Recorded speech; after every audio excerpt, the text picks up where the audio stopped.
Assalamualaikum warahmatullahi wabarakatuh. Kita berjumpa kembali pemirsa. Terus Anda siswa-siswi sekolah menengah atas. Khususnya lagi Anda kelas 10.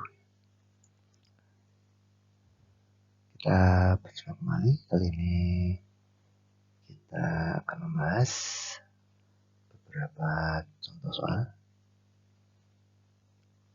untuk materi Kingdom Animalia bagian yang kedua. Bagian yang pertama bisa Anda saksikan pada video yang lain ya, yang sudah tersedia. Baik, langsung saja kita mulai pembahasan kita kali ini. Soal yang pertama, kita baca sama-sama. Dilihat dari jumlah lapisan jaringan embrionya, Porifera memiliki kesamaan dengan titik-titik A. Coelenterata, B. Annelida, C. Mollusca, D. Arthropoda, E. Platyhelminthes. Ya, jadi untuk bisa menjawab soal ini tentunya kita harus tahu ciri-ciri film-film yang tersedia ini ya, dari A sampai E ini nama-nama film dari Kingdom Animalia. Jadi kita harus tahu ciri-ciri film-film tersebut kaitannya dengan jumlah lapisan jaringan pada waktu embrio. Oke, lapisan jaringan film-film pada Kingdom Animalia itu ada dua macam ya. Yang pertama itu golongan diploblastik. D ini dua ya, jadi dia memiliki dua lapisan jaringan pada waktu embrio, yaitu ektoderm dan endoderm. Kemudian yang satu adalah kelompok triploblastik. Dia memiliki tiga lapisan, ya, tri itu tiga, jadi dia memiliki tiga lapisan jaringan, yaitu ektoderm, mesoderm, dan endoderm. Nah, tentunya berasalnya nanti tiga lapisan atau dua lapisan jaringan tersebut ini akan berkembang menjadi bagian tubuh hewan tersebut. Oke, nah sekarang kita cocokkan ya. Nah, Porifera itu memiliki dua lapisan jaringan. Jadi Porifera itu memiliki dua lapisan jaringan. Nah, film lain yang memiliki dua lapisan jaringan adalah Coelenterata. Jadi jawaban soal nomor 1 ini adalah yang A ya, Coelenterata. Kita ketahui bahwa Kingdom Animalia itu memiliki 9 film ya, mulai dari Porifera, Coelenterata, dan seterusnya sampai film yang 9 adalah Chordata. Dari 9 film tersebut ada 2 film yang bertipe diploblastik, yaitu Porifera ini dan Coelenterata. Sisanya bertipe triploblastik. Seperti itu. Jadi saya ulangi, jawaban soal nomor 1 adalah A, Coelenterata. Kita lanjutkan soal nomor 2. Urutan jalannya air pada Porifera adalah ada 5 pilihan ya. Ostium, osculum, spongusul. Yang B, osculum, ostium, spongusul. C, ostium, spongusul, osculum. D, spongusul, ostium, osculum. E, osculum, spongusul, ostium.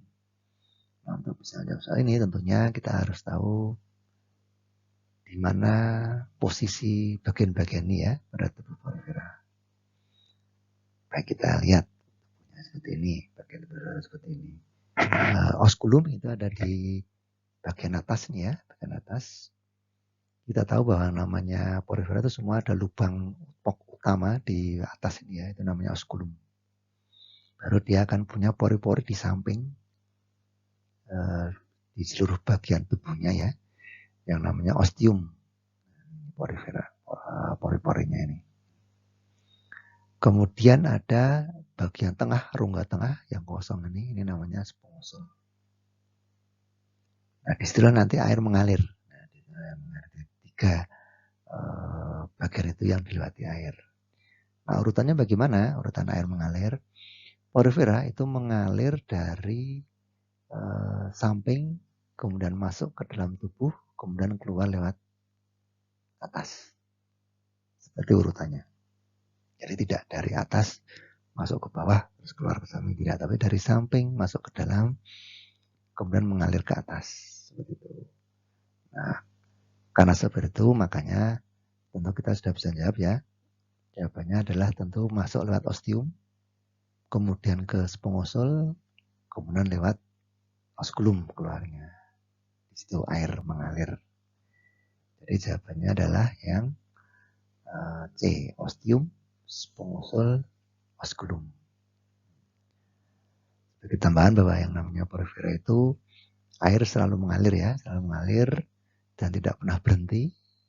Kenapa? Karena dia memiliki sel-sel koanosit seperti ini ya, atau sel-sel leher seperti ini yang dia punya flagel. Ini akan bergerak terus menggerakkan air, sehingga air itu akan selalu bergerak terus, tidak pernah berhenti. Nah, ketika air mengalir, maka dia akan terbawa partikel-partikel, ada plankton-plankton yang nanti akan menjadi makanan porifera tersebut, akan ditangkap oleh sel koanosit ini dan dicerna oleh porifera tersebut. Jadi sel koanosit ini selain berperan menggerakkan air, juga untuk menangkap makanan bagi porifera. Ya, seperti itu soal nomor 2. Kita lanjutkan soal nomor 3.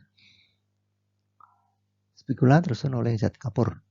Tipe saluran airnya skon merupakan ciri porifera kelas A. Demospermia, B. Calcarea, C. Hexactinellida, D. Anthozoa, E. Scyphozoa. Baik, ini ada ciri-ciri porifera ya. Kita diminta untuk menentukan kelas dari ciri-ciri yang disebutkan ini. Nah, kita tahu bahwa porifera itu terdiri dari 3 kelas ya, yaitu Demospermia, Calcarea, dan Hexactinellida. Hanya 3 itu. Jadi yang pilihan D dan E ini tentu sudah tidak bisa digunakan untuk jawaban. Jadi langsung dieliminasi D dan E ini. Jadi kita tinggal pilih pilihan A, B, dan C. Nah, yang mana? Nah, ini kelas pada porifera itu ditentukan oleh zat yang menyusun spikula ya. Jadi yang spikula tidak didasarkan pada tipe saluran airnya. Jadi ini bisa kita abaikan ya. Yang penting kita lihat penyusun dari spikula ini. Itu karena kita bicara tentang kelas-kelas pada porifera. Nah, berdasarkan zat penyusun spikulanya, maka porifera itu dibagi menjadi 3 kelas. Yang pertama ini kelas Calcarea. Ini kalau spikulanya tersusun dari zat kapur ya, kalsium karbonat. Kemudian yang kedua kelas Hexactinellida, spikula tersusun dari zat kersik. Kemudian yang ketiga kelas Demospermia, ini spikula tersusun dari atas zat kersik, spong atau keduanya. Nah, dari penjelasan ini sudah dapat kita jawab bahwa jika porifera itu spikulanya tersusun dari zat kapur, maka termasuk kelas Calcarea. Jadi jawabannya yang B. Baik, kita lanjutkan soal nomor 4. Pada Sulendrata, proses pencernaan dilaksanakan secara lihat pencernaan berapa ukur Sulendrata ya. A. Intraseluler dengan gastrodermis, B. Intraseluler dengan koanosit, C. Intraseluler dengan amoebosit, D. Ekstraseluler dengan gastrodermis, E. Ekstraseluler dengan koanosit. Ini ada 5 pilihan ya. Untuk bisa menjawab ini kita harus ingat ya, paling tidak ingat struktur tubuh dari Sulendrata. Sulentrata itu kan berasal dari kata sulen itu rongga ya, entrata itu pencernaan. Jadi tubuhnya itu memiliki rongga pencernaan. Dan kalau kita lihat itu seperti ini, ada mulut, di tengahnya ini ada rongga gastrovaskuler. Ini yang nanti digunakan untuk pencernaan. Ini gastrodermis lapisan pencernaan ya, gastro itu pencernaan. Nah, kalau sulentrata itu dia mencerna makanan, jadi makanan itu masuk lewat mulut sini, kemudian di sini akan dicerna, dihancurkan, kemudian nanti hasilnya itu akan diserap oleh gastrodermis di sini, ya, yang dipakai untuk hidupnya si sulentrata ini. Jadi pencernaan pada sulentrata itu dia berada di luar nih ya, jadi dia ekstraseluler, berada dalam gastrodermis. Jadi jawaban soal nomor 4 adalah yang D. Proses pencernaan dilaksanakan secara ekstraseluler dengan gastrodermis. Ekstraseluler maksudnya di luar sel ya, ingat di luar sel. Tidak di dalam sel-sel sini, tidak, di luar. Baru setelah dicerna, sari makanannya diserap. Seperti itu jawaban soal nomor 4. Lanjut soal nomor 5. Reproduksi aseksual hidra dengan cara titik A. Pembentukan tunas, B. Pembentukan spora, C. Pembelahan biner, D. Pembentukan evira, E. Pembentukan larva bersilia. Kita lihat ya struktur tubuh hidra. Kita bisa menjawab pertanyaan nomor 5 ini. Seperti ini bentuknya. Nah ini hidra ini. Nah hidra itu berkembang biak secara aseksual itu dengan cara membentuk tunas. Yang kecil ini adalah tunas. Ini nanti akan berkembang. Kemudian setelah dewasa dia lepas jadi seperti ini. Hidra yang dewasa. Jadi jawaban soal nomor 5 ini adalah yang A. Pembentukan tunas. Lanjut soal nomor 6. Kuncup yang lepas ke air akan tumbuh menjadi medusa dewasa. Pada ubur-ubur dinamakan A. Planula, B. Skivistoma, C. Evira, D. Miracidium, E. Seleher. Nah, untuk jawab soal ini kita harus hafal urutan ya, urutan dari hidupnya si ubur-ubur. Harus hafal, kalau tidak hafal tidak akan bisa menjawab soal ini. Nah, kita lihat daurnya seperti ini. Ini ubur-ubur dewasa, dia akan bertelur ya, sudah terbuai menjadi larva planula, menempel di dasar laut menjadi yang namanya Skivistoma. Kemudian akan membentuk strobila seperti ini, ada tumbukan-tumbukan bagian dari medusa kecil seperti ini ya, strobila ini namanya. Kemudian strobila ini akan lepas menjadi evira atau medusa muda. Medusa muda kelak akan menjadi medusa yang dewasa. Ya, jadi kita kembali ke soal kuncup yang lepas ke air akan tumbuh menjadi medusa dewasa. Pada ubur-ubur memang berarti jawabannya adalah evira. Yang akan dari medusa dewasa adalah evira. Jadi jawabannya yang C. Baik, soal nomor 7. Perhatikan fase dari hidup trematoda berikutnya. 1 telur, 2 miracidium, 3 sporofis, 4 ridia, 5 serkaria, 6 metaserkaria, 7 cacing dewasa. Urutan yang benar adalah ada 5 pilihan ya, A, B, C, D dan E ya, dengan urutan yang berbeda-beda. Nah, untuk bisa menjawab soal ini tentu kita harus hafal dari hidup lagi ini ya. Seperti soal nomor 6 tadi. Dan kalau ini dari hidup pada trematoda. Cacing pipih ya, cacing pipih seperti ini. Ini harus hafal. Nadarnya itu seperti ini. Jadi ada ini trematoda di sini. Platyhelminthes itu ada 3 kelas seperti ini ya. Turbularia, trematoda, dan gastoda. Nah, trematoda itu yang kelas kedua ini. Memiliki daur hidup yang berbeda dengan kelas yang lain. Nah, dari seperti ini. Contohnya itu adalah cacing hati. Contoh kelas dermatoid adalah cacing hati. Fasciola hepatica ya, fasciola hepatica dan fasciola gigantica, fasciola SP lah. Nah, kita ambil contoh yang seperti ini. Jadi ini fasciola hepatica pada kambing ini, yang tetapnya kambing, yang perantaranya siput air. Ini maaf gambarnya ini harusnya siput air, tetapi ini gambar siput darat ya, atau bekicot. Kita anggap aja ini siput air.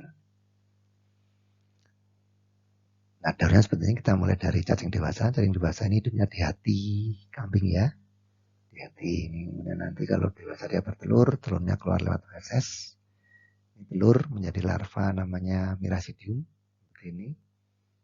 Ini di air ya, harus di air. Jadi kalau fesesnya jatuh di daratan dan kering, tentu telurnya akan mati.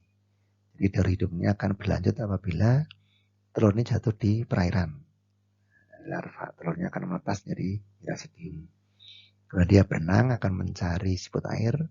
Kalau ketemu dia akan masuk ya, lewat kulitnya ini menjadi masuk di dalam ya, menjadi larva-larva Sporokis, Redia dan Zircaria. Jadi di siput ini jadi menjadi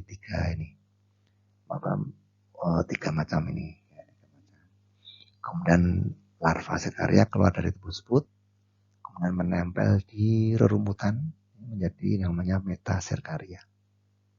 Nah, kalau rumput ini dimakan oleh kambing yang lain dan kebetulan rumputnya itu ada larva Metazircaria-nya, maka larva itu masuk di lambung si kambing, kemudian nanti masuk menembus usus, ikut berdarah sampai ke hati menjadi cacing dewasa. Nah, seperti daurnya. Itu daurnya seperti itu. Jadi urutannya bagaimana? Urutannya ini sudah benar jadi zatnya yang A, sudah urut. Telur, Miracidium, Sporokis, Redia, Zircaria, Metazircaria dan jadi cacing dewasa. Seperti itu.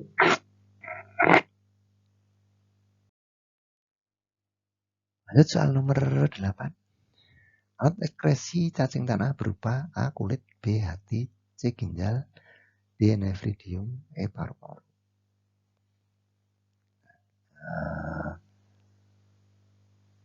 Alat ekskresi cacing tanah ini berupa yang namanya nephridium seperti ini. Jadi ada lubang-lubang kecil. Ini jadi untuk mengeluarkan zat sisa berupa cairan ya. Kalau berupa parat kan lewat anus. Jadi kalau ini lewat yang cairan, lewat alat yang namanya nephridium ini. Seperti ini yang hijau ini ya. Ini rangkaian nephridium. Seperti ini nanti akan keluar cairan ini. Masing-masing ruas memiliki yang namanya nephridium. Itu untuk cacing tanah ya. Ekskresinya seperti itu. Soal nomor 8, jawabannya yang D. Soal nomor 9, tubuh bersegmen. Ini ciri-ciri makhluk hidup ya, ini ciri makhluk hidup. Ciri-ciri animalia lah ini. Tubuh bersegmen terdiri dari spalothorax dan abdomen. Berarti ini kepala dan dada menyatu. Spalothorax ya, kepala dada menyatu. Dan abdomen atau perut. Bagian spalothorax dilindungi karapak, memiliki kaki jalan dan kaki renang. Ciri-ciri tersebut dimiliki arthropoda kelas. Nah, kita harus tahu dulu ini ciri-ciri yang disebut ini ciri-ciri hewan apa. Nah, kalau kita lihat ini ada kaki jalan, kaki renang, ada karapak. Ini adalah dimiliki oleh hewan udang ya. Udang. Nah, kita tinggal tentukan udang itu masuk kelas apa. Seperti itu. Jadi urutannya menjawab seperti itu. Kalau ini belum tahu, kita nggak bisa akan jawab kelasnya apa ya. Kalau udah tahu nih ini hewan apa, kita tinggal mencari kelasnya apa. Nah, ini ada A. Insecta, B. Arachnida, C. Myriapoda, D. Krustase, E. Gastropoda. Udang termasuk kelas apa? Udang termasuk ini udang ya.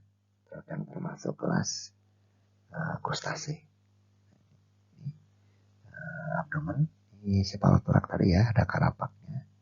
Ini karapak ini kulit yang melindungi bagian bagian spalotruk nih, tebal nih spalotruknya. Ini kaki jalan, di bawah nanti ada kaki renang. Ini walking legs. Jadi ini udang atau lobster ya, itu masuk krustase. Oke, itu jawaban soal nomor 9. Soal terakhir nih, soal nomor 10. Nyamuk dan lalat itu merupakan contoh insekta dari ordo titik ya. A. Diptera, B. Lepidoptera, C. Scoleptera, D. Odonata, E. Protura. Pembagian insekta itu didasarkan pada sayap ya. Jadi maka untuk melihat ciri-ciri atau pengelompokan insekta itu bisa kita mulai dari sayapnya. Itu karena memang dasar pertama kali yang digunakan untuk pengelompokan insekta adalah sayap. Nah, nyamuk dan lalat itu dia memiliki sayapnya itu memiliki sayap yang jumlahnya 2. Jadi jumlahnya 2, maka dia dimasukkan dalam ordo Diptera. Jadi ordo nyamuk dan lalat itu satu ordo ya, yaitu ordo Diptera ini. Oke, baik, itu soal nomor 10 ya. Dan itulah pembahasan kita kali ini. Semoga bermanfaat. Kita berjumpa kembali untuk video-video yang lain. Bagi yang menginginkan video yang lain, silakan subscribe ya, untuk memudahkan Anda menemukan video yang mungkin dicari ya. Dan tidak lupa kami ucapkan terima kasih bagi Anda yang sudah subscribe ya. Semoga video-video tersebut bermanfaat. Baik, saya akhiri. Terima kasih atas perhatiannya. Wassalamualaikum warahmatullahi wabarakatuh.